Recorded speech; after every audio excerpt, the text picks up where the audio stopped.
teman-teman semua. Kami dari kelompok 6 akan membahas tentang aplikasi konsep sistem pengendalian manajemen dalam dokumen perusahaan dari PT Ciputra Development Tbk. Jangan lupa like, komen, dan share ke teman-teman kalian ya. Tonton terus sampai akhir ya.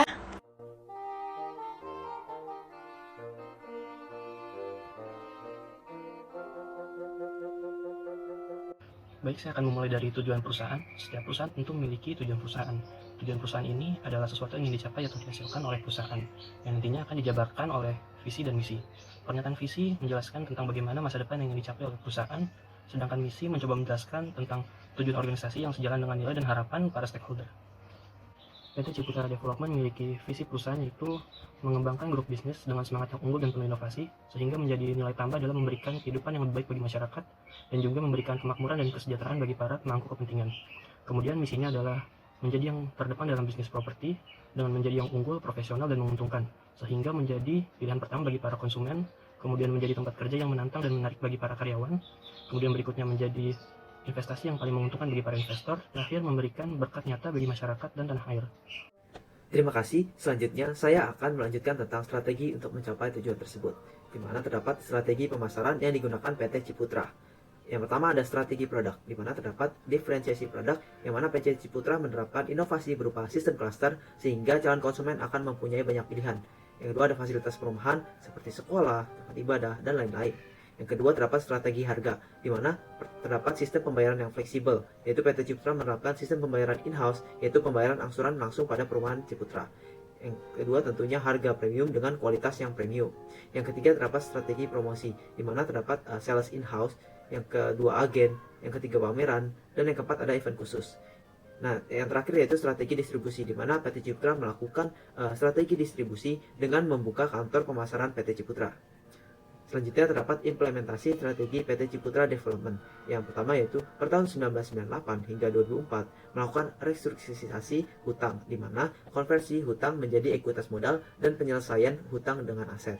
Yang kedua ada joint operation, di mana sejak tahun 2001 PT Ciputra memulai proyek kerjasama untuk ekspansi dan dilakukan sampai keluar Jawa. Yang ketiga ada restructure organization, di mana membenahi struktur organisasi dipangkas menjadi 5 lapis komunikasi. Yang keempat ada partnership, di mana menerapkan pola kemitraan, yaitu menggandeng siapa saja yang memiliki saham. Yang kelima ada human resource, di mana dengan mengedepankan SDM yang unggul dalam setiap proyeknya. Yang keenam ada eco product, yaitu program meningkatkan mutu pembangunan ramah lingkungan. Nah, sekian dari saya, selanjutnya akan dilanjutkan oleh teman saya. Terima kasih. Kultur yang dibangun. Perlu diketahui bahwa strategi dan budaya perusahaan memiliki hubungan yang saling melengkapi dan timbal balik dalam upaya perusahaan untuk mencapai tujuannya, termasuk dalam mencapai goal congruence. Maka, salah satu faktor internal yang mempengaruhi goal congruence adalah budaya. Budaya organisasi sifatnya relatif tetap dari waktu ke waktu, bahkan ketika tujuan dan strategi harus beradaptasi dengan perubahan kondisi bisnis. Budaya organisasi juga dipengaruhi kuat oleh kepribadian dan kebijakan dari CEO. Budaya organisasi yang kuat dapat mendorong karyawan untuk bekerja sama dan mencapai keselarasan. PT Ciputra Development Tbk sendiri berkomitmen untuk terus menciptakan pertumbuhan berkelanjutan sejalan dengan semangat Pak Ciputra selaku pendiri yang menjadikan integritas, profesionalisme, dan entrepreneurship sebagai nilai-nilai yang diterapkan perusahaan secara sinergis dan konsisten selama lebih dari 30 tahun. Nilai-nilai yang menjadi budaya perusahaan tersebut adalah: yang pertama ada integritas, yaitu berperilaku secara utuh sesuai moral dan etika. Kemudian yang kedua ada profesionalisme, yaitu berkompeten dan bertanggung jawab untuk memberikan hasil yang terbaik. Dan yang ketiga entrepreneurship, yaitu berbisnis secara inovatif dan berkelanjutan. Salah satu ciri khas dari PT Ciputra Development Tbk yaitu adanya patung emas yang menggambarkan dua entrepreneur muda yang sedang berdiri di atas bola dunia sebagai buah pemikiran atau brainchild dari Dr. Insinyur Ciputra sendiri, yang merupakan simbolisasi dari impian beliau bahwa suatu saat Indonesia akan menghasilkan jutaan entrepreneur. Baik, saya Nurul Aziza selanjutnya akan membawakan mengenai proses pengendalian manajemen yang diterapkan di perusahaan Ciputra Development Tbk. Nah, implementasi sistem pengendalian internal di perusahaan berpedoman pada kebijakan dan prosedur yang berlaku umum untuk setiap departemen atau bagian yang terkait operasional maupun keuangan. Nah, adapun tujuan dari pengendalian internal dalam lingkup perusahaan adalah untuk memastikan bahwa semua sistem, prosedur, kaidah, dan norma telah berjalan dengan baik di semua organ dan seluruh personal perusahaan. Nah, melalui sistem pengendalian internal yang baik, perusahaan berharap dapat mewujudkan efektivitas dan efisiensi operasi keandalan pelaporan keuangan, serta kepatuhan terhadap hukum dan peraturan yang berlaku. Lalu selanjutnya adalah kesesuaian sistem pengendalian internal dengan Internal Control Framework atau COSO. Nah, implementasi pengendalian internal di perusahaan merujuk pada standar internasional yang ini kerangka COSO. Hal ini merupakan salah satu bentuk implementasi tata kelola perusahaan yang baik dalam mencegah terjadinya kecurangan dalam proses bisnis. Berdasarkan COSO Framework, pengendalian internal di perusahaan terdiri dari 5 komponen yang saling berhubungan. Yang pertama adalah control environment. Nah, komponen ini bertindak sebagai dasar pengendalian internal yang menyediakan arahan bagi perusahaan dan memberikan pengaruh akan kesadaran pengendalian dari individu yang ada di dalam perusahaan. Adapun faktor-faktor yang mempengaruhi control environment antara lain adalah integritas dan nilai etik, komitmen terhadap kompetensi, direksi dan komite audit, gaya manajemen dan gaya operasi, struktur organisasi, pemberian wewenang dan tanggung jawab, praktik serta kebijakan sumber daya manusia. Selanjutnya adalah monitoring, yaitu merupakan suatu kegiatan yang berlangsung secara berkelanjutan dan evaluasinya secara terpisah atas kombinasi dari keduanya. Nah, proses ini dilakukan untuk menentukan kualitas kinerja pengendalian internal yang mencakup penentuan desain dan operasi pengendalian tepat waktu serta pengambilan tindakan perbaikan. Dalam hal ini, pemantauan terhadap kegiatan perusahaan dilakukan oleh internal audit. Lalu yang ketiga adalah risk assessment. Nah, membentuk suatu fondasi untuk mengidentifikasi pengelolaan risiko dan melakukan analisis risiko yang relevan. Selanjutnya yang keempat adalah control activities, yaitu memberikan suatu tingkat keyakinan akan adanya tindakan yang diperlukan dalam rangka menanggulangi risiko. Lalu yang terakhir adalah information and communication, yaitu menyediakan informasi yang relevan dalam pelaporan keuangan yang meliputi sistem akuntansi yang berisi metode untuk melakukan identifikasi, penggabungan, analisis, klasifikasi, pencatatan, dan pelaporan transaksi serta menjaga akuntabilitas aset dan kewajiban. Informasi terkait harus diidentifikasi, terdeskripsi, dan terkomunikasi dalam bentuk dan jangka waktu yang memungkinkan tiap individu melaksanakan tanggung jawabnya. Selanjutnya adalah penerapan manajemen risiko di perusahaan. Setiap perusahaan pasti mempunyai manajemen risikonya masing-masing. Enterprise Risk Management atau ERM, yang merupakan suatu proses untuk mengelola risiko-risiko perusahaan secara menyeluruh atau firm-wide basis yang menjangkau berbagai jenis risiko, lokasi, dan kegiatan usaha. Untuk menjalankan fungsi manajemen risiko, perusahaan memiliki unit manajemen risiko atau yang disingkat dengan UMR yang berfungsi yang pertama, membantu pihak manajemen dalam membantu kerangka kerja ERM yang sesuai dengan struktur organisasi dan kebutuhan masing-masing unit bisnis. Lalu yang kedua adalah berperan penting dalam melakukan konsolidasi dan pelaporan risiko utamanya diidentifikasi di berbagai unit bisnis kepada direksi. Lalu yang ketiga adalah mengkomunikasikan risiko strategis yang menjadi perhatian direksi kepada seluruh bisnis. Lalu yang keempat adalah bertindak sebagai fasilitator dalam pengelolaan risiko dalam memberikan masukan atas pengelolaan risiko, pemantauan profil risiko, dan peninjauan efektivitas rencana mitigasi risiko yang disusun oleh setiap unit bisnis. Lalu selanjutnya adalah kode tata laku di perusahaan, khususnya Ciputra Development Tbk. Nah, kepatuhan terhadap kode tata laku sebagai kode etik perusahaan merupakan hal yang sangat penting, terutama untuk membangun budaya kerja yang baik di lingkungan perusahaan. Selain itu, perusahaan juga berkomitmen untuk mengimplementasikannya dan mewajibkan seluruh pimpinan dari setiap pilar dalam perusahaan bertanggung jawab untuk memastikan bahwa pedoman perilaku tersebut dipatuhi dan dijalankan dengan baik pada setiap jajaran. Untuk memastikan bahwa perusahaan Ciputra Development Tbk setiap jajarannya mematuhi kode tata laku yang berlaku, maka perusahaan mengadakan yang namanya whistleblowing system. Pada tahun 2018, perusahaan akhirnya memiliki tim investigasi sebanyak 3 orang yang menangani sistem pelaporan pelanggaran atau whistleblowing system. Nah, tim ini akan menindaklanjuti dengan penyelidikan atas adanya indikasi kasus pelanggaran atau meneruskan ke pihak manajemen proyek untuk ditindaklanjuti atas adanya komplain terkait proyek yang masuk dari pihak pelapor. Nah, di sini ada auditor yang bekerja, yaitu divisi audit internal telah melakukan sosialisasi tentang adanya kebijakan sistem pelaporan tersebut, yaitu melalui penempatan standing band di area yang terlihat oleh konsumen, kontraktor, supplier, dan lain-lain. Perusahaan juga telah menyediakan beberapa pihak dan mekanisme kepada semua pihak untuk melakukan pengaduan atas adanya penyimpangan dan atau pelanggaran terlain melalui hotline yang tersedia maupun melalui email auditor tersebut.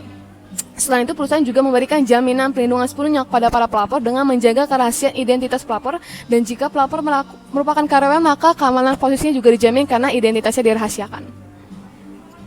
Selanjutnya adalah struktur organisasi. Struktur organisasi adalah suatu sistem yang digunakan untuk mendefinisikan suatu hierarki dalam suatu organisasi. Ini mengidentifikasikan setiap pekerjaan, fungsinya, dan kemana ia melapor ke dalam organisasi. Perlu kita ketahui terdapat 2 sistem yang diterapkan di dunia, yaitu yang pertama one-tier system dan two-tier system. Di Indonesia sendiri menganut two-tier system, di mana peran Dewan Komisaris dan Dewan Direksi dipisah secara jelas. Hal ini selaras dengan Ciputra Development Tbk yang menerapkan two-tier system ini dalam struktur organisasi. Dewan Komisaris Ciputra bertugas untuk mengawasi dan memberi nasihat kepada direksi perusahaan terkait operasional perusahaan, di mana komisaris utamanya adalah Dr. H.C. Insinyur Ciputra, komisaris lainnya ada Dian Sumelar, Rina Ciputra Sastrawinata beserta jajarannya, sedangkan komisaris independennya adalah Kodradi beserta jajarannya. Sedangkan Dewan Direksinya bertugas mengambil keputusan dan mengontrol operasional perusahaan. Direktur utamanya sendiri adalah Chandra Ciputra yang membawahi Direktur Pengelola yang terdiri dari Budiarsa Sastrawinata, Harun Hajadi, dan Cakra Ciputra, di mana masing-masing Direktur Pengelola ini membawahi Direktur Operasi yang terdiri dari Agus Suryawijaya, Mimeko Handoyo, Nani J. Santoso, Sutoto Yakobus, Artadinata Jangkar, dan Tulus Santoso selaku Direktur atau Sekretaris Perusahaan, di mana masing-masing Direktur Operasi ini membawahi operasional proyeknya. Baik, selanjutnya saya akan bahas mengenai bagaimana pimpinan mengelola SDM. PT Ciputra Development Tbk sendiri memiliki 3 program. Yang pertama, pengembangan SDM. Dan merangkap mengakselerasi kapabilitas dan produktivitas karyawan, perusahaan berkomitmen untuk selalu mengembangkan keterampilan segenap karyawan, baik yang bersifat soft skill maupun hard skill, melalui pelatihan-pelatihan tepat guna dan tepat sasaran. Selama tahun 2020, program-program pelatihan lebih banyak diadakan secara online mengingat situasi pandemi yang terjadi. Khusus untuk 3K, secara rutin perusahaan mengadakan pelatihan setiap 2 minggu sekali. Berikut ini adalah list dari program pelatihan dan pengembangan kompetensi yang diadakan pada tahun 2020. Yang kedua, program kesejahteraan karyawan. Program kesejahteraan karyawan diberikan dalam bentuk struktur gaji yang sesuai dengan kemampuan, latar belakang pendidikan, masa kerja, dan jumlah minimal disesuaikan dengan UMP setempat. Selain itu, perusahaan juga memberikan asuransi kesehatan, BPJS Kesehatan, dan BPJS Ketenagakerjaan. Hal ini merupakan bagian dari komitmen perseroan untuk meningkatkan taraf hidup dan kualitas sumber daya manusia dengan terencana dan berkelanjutan. Yang ketiga, evaluasi kinerja karyawan. Perseroan dan anak-anak perusahaan tergabung dalam Grup Ciputra memiliki sistem plan karyawan secara komprehensif berdasarkan kompetensi dan key performance indicator untuk memperoleh hasil evaluasi kinerja karyawan yang lebih objektif dan dapat dipertanggungjawabkan. Sekian presentasi dari saya, selanjutnya akan dilanjutkan oleh saudari Eka Renti. Pada poin selanjutnya yaitu keunggulan dan kelemahan yang dimiliki perusahaan Ciputra Group. Pada dasarnya, suksesnya suatu perusahaan pasti akan diikuti dengan keunggulan dan kelemahan dari perusahaan tersebut. Di sini saya akan membahas keunggulan dan kelemahan dari perusahaan Ciputra.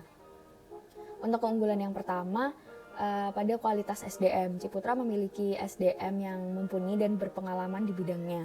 Dalam bidang pelayanan pun Ciputra memberikan pelayanan yang terbaik bagi konsumen. Kemudian poin kedua yaitu reputasi perusahaan. Brand image Ciputra itu dikenal luas oleh masyarakat. Maka dari itu Ciputra Group lebih mudah dalam memperkenalkan produk pada konsumen. Kemudian yang ketiga yaitu responsif. Ciputra memiliki unit riset dan pengembangan yang selalu bekerja untuk menganalisis perubahan selera konsumen. Kemudian pada poin keempat yaitu joint venture. Ciputra bekerja sama dengan salah satu bank dalam pemberian KPR untuk memudahkan konsumen dalam melakukan pembayaran jika membeli suatu properti di Ciputra. Kemudian poin kelima yaitu penjualan. Pada tahun 2021, tepatnya pada bulan Agustus, Ciputra mencetak penjualan sebesar 4,9 triliun rupiah. Hal ini juga diikuti hingga pada bulan September, penjualan yang terbukukan sebesar 5 triliun. Ini artinya 900 miliar lagi dari total target penjualan sepanjang 2021 senilai 5,9 triliun rupiah. Untuk poin selanjutnya yaitu kelemahan. Pada poin pertama ada pasar. Saat ini pasar yang dibidik oleh Ciputra sayangnya hanya untuk kalangan menengah atas saja. Kemudian pada poin yang kedua yaitu biaya promosi dan pengiklanan. Biaya yang dikeluarkan untuk promosi dan pengiklanan ini cukup besar mengingat ada beberapa pengiklanan yang tersebar di jalan raya utama. Untuk poin ketiga yaitu harga jual. Harga yang ditawarkan Ciputra belum terjangkau sepenuhnya untuk seluruh kalangan dan ini termasuknya terbatas. Kemudian hanya untuk kalangan menengah saja seperti pada poin sebelumnya tadi. Kemudian pada poin terakhir yaitu ada saham. Pada tahun 2020 secara year to date atau tahun berjalan saham CTRA minus 41%, sebagaimana dialami oleh indeks harga saham gabungan atau IHSG yang juga terkoreksi sebesar 26%. Sekian presentasi dari kelompok kami, namun sebelum menutup presentasi kali ini, kami ada sedikit quotes. We don't struggle, there is no progress. Baik, terima kasih teman-teman yang sudah menonton sampai akhir. Stay safe and stay healthy semua.